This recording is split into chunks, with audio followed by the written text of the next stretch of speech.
Hello everyone, Top Hat Waffle here once again to continue working on our Counter-Strike Global Offensive competitive level. Today we'll be putting some lighting effects and looking further into lighting in our level. We're going to continue working off the level DE Metro that we've been working on, and we're going to pick up right where we left off after we placed some basic lighting entities inside of our map. To load the SDK tools, we go to the Tools section on Steam under your library, the CSGO SDK, and then Hammer World Editor. Once that's loaded, go ahead and load up your map, and we can begin. The first thing we're going to take a look at is Envy Sprite. Envy Sprite is a sprite texture that's placed in the world free floating. It's used a lot for lighting effects and glows around props in your level. We will add a basic glow sprite around this light model here with this regular light entity. To start off, select your entity tool, and then drop a new entity on the ground, double click it to bring up its object properties, and change its class to Envy Sprite. Once we make it an Envy Sprite, we'll have this little red box with a white circle on the inside and a black circle all around it. This is the default for a Envy Sprite. We have to change its render mode to be able to get rid of this blackness behind it. When doing sprites with the purpose of lighting, there's two render modes that we'll typically use. The first one is World Space Glow. This retains a set size and will not appear to get smaller or larger when you move forward or away from it. As soon as we change our render mode to World Space Glow and click apply, the blackness around the sprite disappears. The other option that we can use is Glow. What the Glow option does is it has the sprite retain the same size in the world no matter how far away from it you are. This gives you the illusion that when you're further away from the sprite, it's larger, and when you're closer to it, it's smaller. This is good to draw the player's attention to certain areas in the level. Let's set its render mode to World Space Glow and click apply. Next, I want to set the scale value. By default, the scale is blank. If we type 1 in and click apply, the sprite will get rather large. This does accept decimal values, so you can fine-tune how big you want the sprite to be.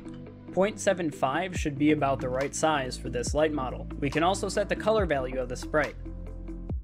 I find it easiest to just use the color value of the light entity that I'm pairing the sprite with. So if I select the brightness value of the light, just the RGB section, and then set that in the FX color on the sprite, and then hit apply, if we scroll down to sprite name, the default is glow01.spr. There's a large amount of sprites that we can choose from, and there's a number of preset glows that we can use. The glow that I'll use is Sprite Glow 06. When we click apply, the sprite will change slightly. Next, let's put the sprite into place. You'll just want to take the sprite and place it inside of the bulb of your light model. One setting that we want to take note of is the size of glow proxy geometry. What this value means is how much geometry should the sprite ignore to render over.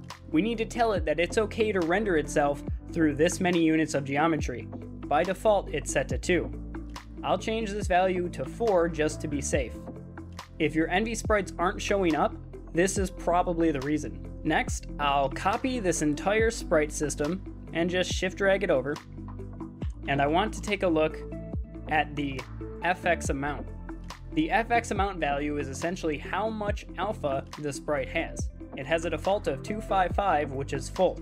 To show you guys how this operates, I'll change it to 100 so we can see the difference. You won't be able to tell the FX amount from inside of Hammer. Click apply, let's close that out, and let's see how it looks in game.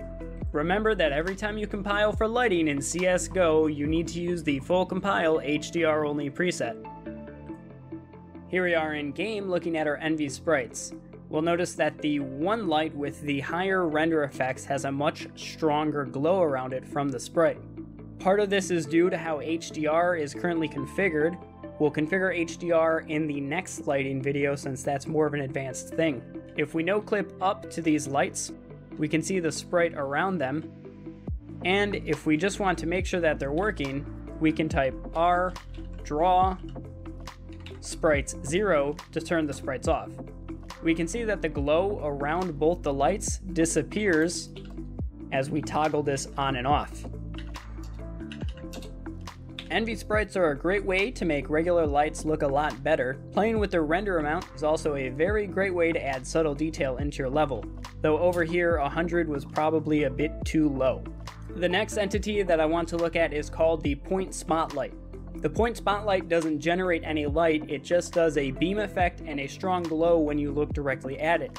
This is similar to how a streetlight could look when casting light down into the street on a foggy night. We already have our floodlight model here that utilizes 2 light spots, and it's inside of an instance. I'll open up this instance, click edit, and we can add the point spotlights in here. I'll select this 1 light spot and just shift drag to make a copy of it quickly. Open its object properties and change its class to point spotlight. Click apply, and we'll notice that its angle is pointing up slightly.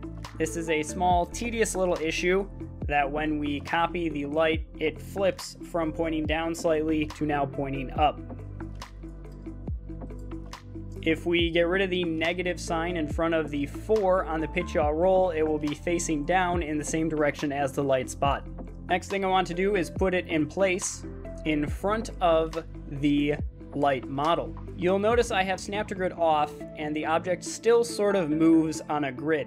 This is because with Snap to Grid off, the smallest grid size is still 1.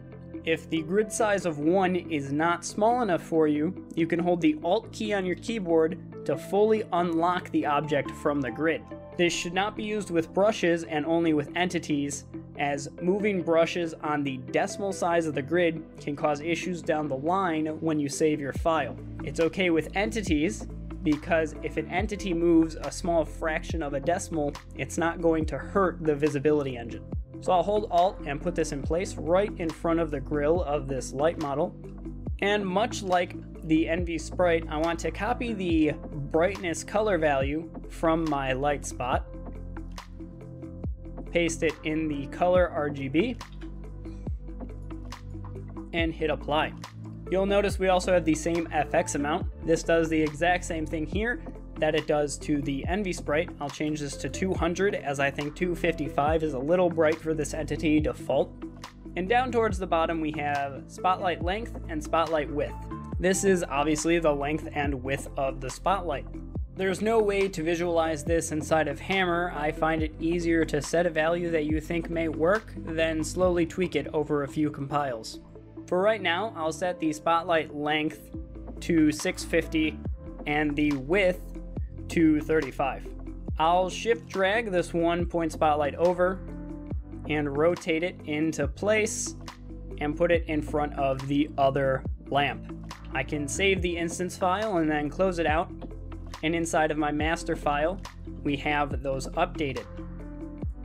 Let's compile it and see how it looks. Here we are inside a game. It's almost blinding to look at it head on, and you'll see that the point spotlight has 2 components. Here is the horizontal glow that I was talking about from the street light in the light rain, and when we look straight on, that fades out and we get this bright light when we're looking dead at it.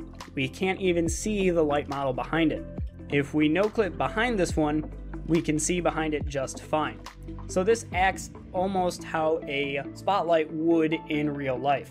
After tweaking the values slightly, I now have the spotlight length at 325 and the render amount at 135, and this is a much more believable effect.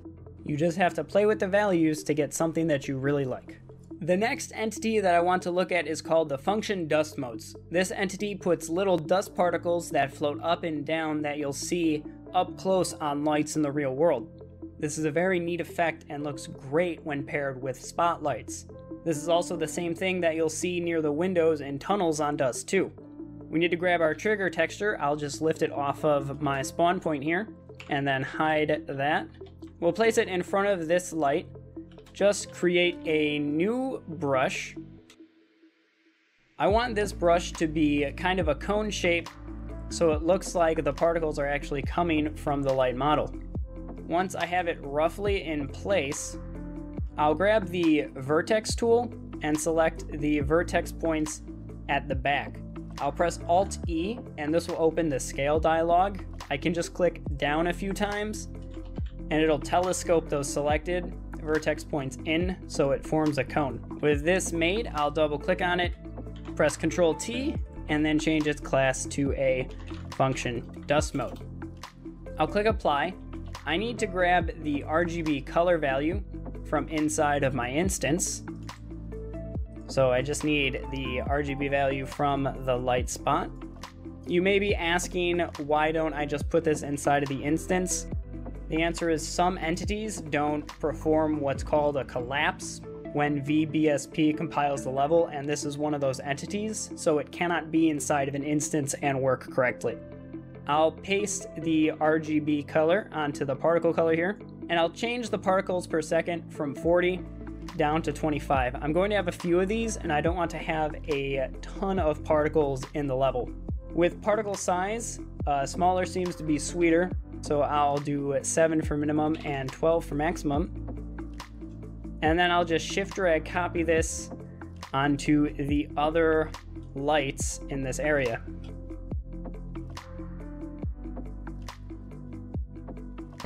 These don't need to be aligned perfectly. Since they're particles, they'll just spawn inside this volume and they'll go a little bit out.